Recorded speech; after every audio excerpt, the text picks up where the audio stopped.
सैत्र नाम्बारावथ' फेरेंगा आरो खाम्फाया गेलेना गेलेया आरो खिथाजोब्बाय थानाय माखासे आं गेलेफैगोन फेरेंगा आरो खाम्फाया बेहाय गेलेथारनांगौ बिसोरखौ फेजेनथारनांगौ दिनै सैत्र नाम्बार चिरां समष्टि चिरां समष्टि बेयाव आङो दिनै समष्टि हिसाबै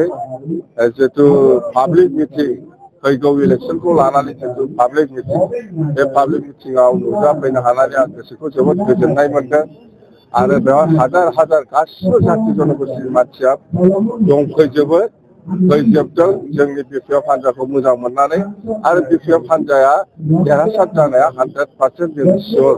दिनै दिनाव जों बुंनो हायो आरो बाव अखाथ' हादोंमोन अखा हाबाबो रावखौबो हमथानो हायाखै साथा लानानैबाबो बयबो दिनैनि बे मिटिंआव प्रेजेन्ट जाफैदों बास